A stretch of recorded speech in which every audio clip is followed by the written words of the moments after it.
Algo que no puede faltar en una civilización son los gobernantes, aquellas personas que se encargan del orden de la sociedad.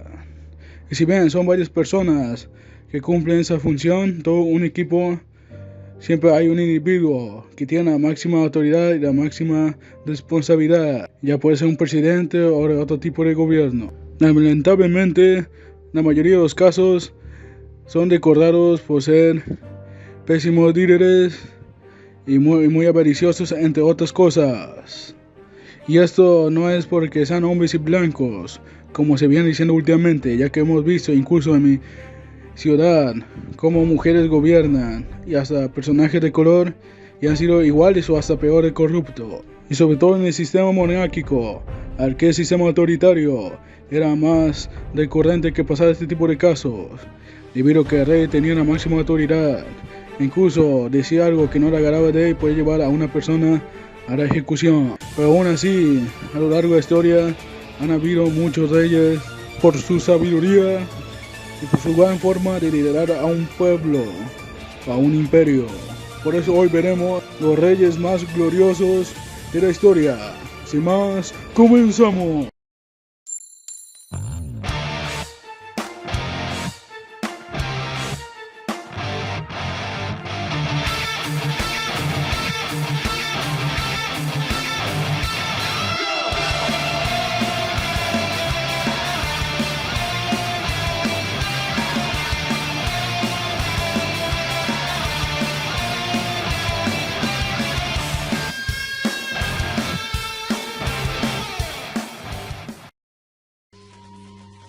Nezahualcóyotl, Huitlahuachtli, poeta, guerrero y arquitecto, muy conocido por hacer su triple alianza, aquella alianza conquistadora de casi toda Mesoamérica.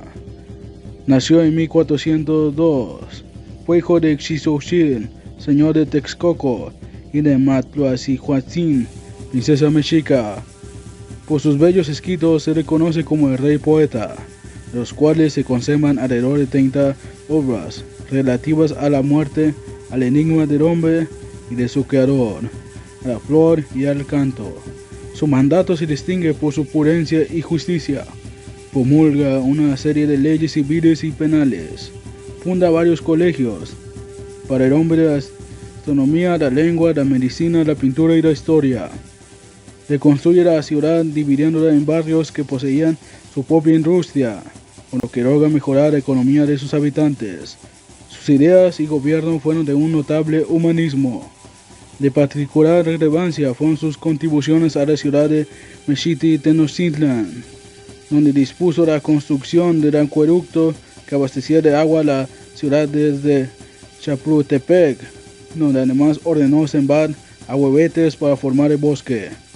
Otra de sus contribuciones fue la abarrada de los indios, que impedía la inundación de la ciudad y que se mezclaran aguas dulces y saladas. Xisquiao ben Ahaz, o mejor conocido como Ezequías, rey de Judá, reinó aproximadamente desde 716 a.C. a 687 a.C. Su reinado duró 29 años y empezó a los 25 de edad. En su reinado fue invadido por Sennacherib, rey de Asiria, un poderoso rey, pero Dios le ayudó, y cuando estaban ellos acampando los asirios, el ángel del Señor llegó y hubo una gran mortandad. Y eso es interesante, ya que está relatado en la pisma de Sennacherib. Lo interesante es que historiadores antiguos tales como Heródoto y Beroso relatan que en esta invasión hubo muchas bajas asirias debido a una plaga de ratas o una peste. Y algo impactante, ya que era mucho con el relato de la Biblia, con la muerte que causó el Señor a los asirios. Y también lo que parece ser el final de sus días. Oró Ezequías y el Señor le entregó 15 años más de vida. Es una de las pocas personas que le ha pasado esto en la humanidad.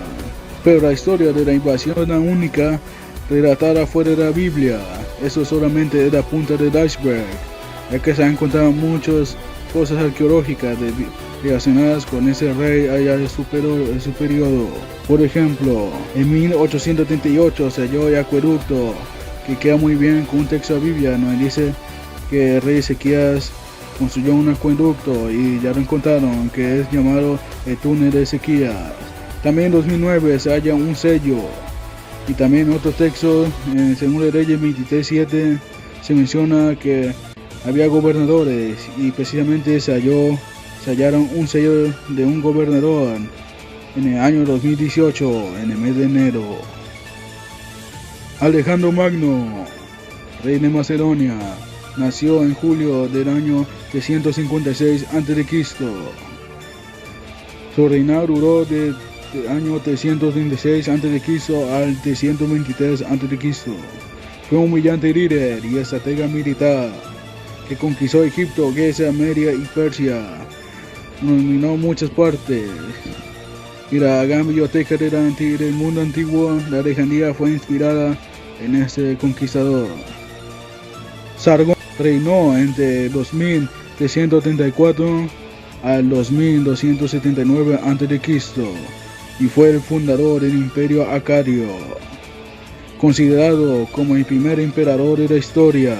Hay una inscripción que cuenta una leyenda que dice que cuando nació, su madre por diversos motivos lo metió en una canasta y lo lanzó al río, muy al estilo de Moisés. Pues no se sabe si en esa inscripción, que fue ya bastante tardía diferente a su reinado, ha sido real.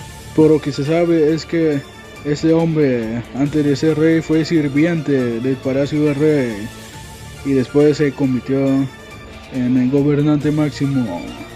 Obviamente tuvo que hacer una conspiración contra el rey que servía, pero bueno, aunque muchos pueden considerar como malo, esto benefició mucho a Akkad y lo convirtió en un gran imperio ese hombre, y de visto de esa manera pues en una historia de superación. Ciro el Grande, su nombre en su idioma original es Korosh. Nació en el año de 580 a.C.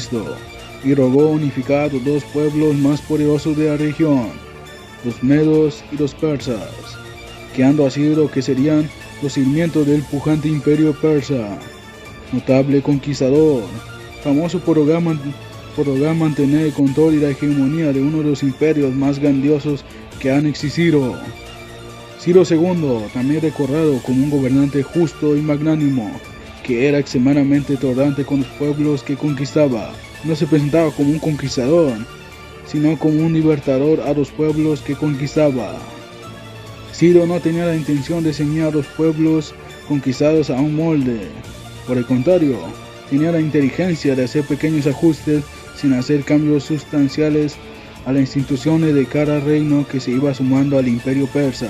Ciro es retratado por historiadores como un gobernante honesto, un gran líder y un hombre generoso y benevolente. Los helenos, a quienes conquistó, lo llamaban dador de leyes, y los hebreos lo consideraban un ungido del Señor. Ciro no solamente conquistaba a los pueblos físicamente, sino que conquistaba a sus corazones. El cilindro de Ciro es reconocido en la actualidad como el primer documento de los derechos humanos. Nabucodonosor nació en el año de 630 a.C. Este rey, perteneciente a la dinastía caldea, parecía sentirse más orgulloso por sus obras que por sus victorias en el campo de batalla. Nabucodonosor II, continuando con el trabajo de reconstrucción de su padre, Nabopolassar, tuvo como propósito convertir su capital en una de las maravillas del mundo. Antiguos templos fueron restaurados, nuevas edificaciones de increíble magnificencia fueron construidas para completar el palacio real, comenzando por Nabopolassar. Nada fue raro, ni madera de cedro, bronce, oro, plata, piedras preciosas y raras. Un pasaje subterráneo y un puente de piedra conectaban las dos partes de la ciudad separadas por el río Éufrates. La ciudad se volvió inexpugnable con la conexión de un triple muro, pero su más notable edificación fueron los jardines colgantes, y según se cuenta, fue en honor a su esposa de la reina Mitis. Una increíble obra impactante que mezcla la obra de los humanos con la naturaleza. También en el libro de Daniel se cuenta que Nabucodonosor, por su orgullo, Dios lo hizo enloquecer y que se convirtiera como una de las fieras del campo durante 7 años. Si bien en esta historia fuera de la Biblia no se menciona como tal, pero en la historia, en la descripción de Nabucodonosor se cuenta una esencia de ese rey en su reinado, que fue de 582 al 575 a.C., lo que equivale a 7 años. Desapareció, encajando perfectamente con el relato bíblico. Durante el reinado de Nabucodonosor se encuentran ejemplos de control de producción y pago de incentivos de salario en las fábricas textiles de este periodo. La ley y la justicia eran conceptos fundamentales en el modo de vida babilónico. La justicia era administrada por los tribunales, cada uno de los cuales tenía entre 1 y 4 jueces. Salomón, rey de Israel. Su reinado fue de 965 a 928 a.C. aproximadamente. Como su nombre lo indica, fue un rey pacífico que se preocupó en hacer buenas relaciones con los diferentes reinos.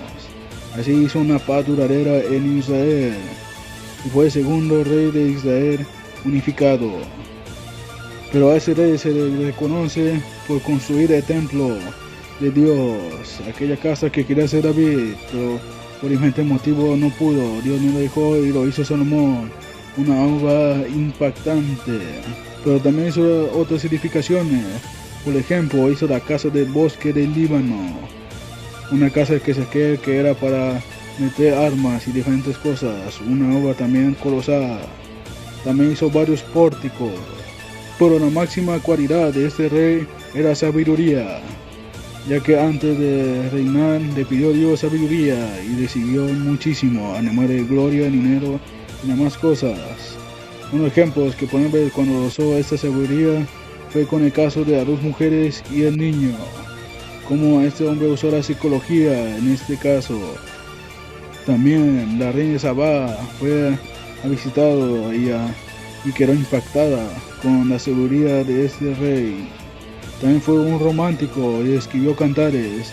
También Eclesiastés y Proverbios, son libros bastante buenos y muy interesantes de la Biblia. Incluso en Proverbios se menciona al Señor Jesús, al rey David, rey de Israel, un corazón conforme a la voluntad del Señor, de ser pastor de ovejas a ser pastor de Israel. También su reinado dominó otros territorios, donde logró establecer Israel. Aunque su reino estuvo marcado por la guerra, pero aún así se logró establecer como un gran rey. Compuso gran parte de los salmos y también instauró a Jerusalén como capital de su reino. Siempre este rey se le ha considerado como algo mitológico, ya que no se habían encontrado muchas cosas arqueológicas diferentes a él, pero últimamente sí ha habido descubrimientos que comprueban la Biblia. Por ejemplo, los descubrimientos de la estela de Ares que tratan de su reinado, y también la estela de Acab se le menciona, y eso queda evidencia de su existencia. ¿Qué otros reyes gloriosos conoces? Dale like si te gustó el video, suscríbete para más contenido glorioso y se despide sionista. ¡Au revoir!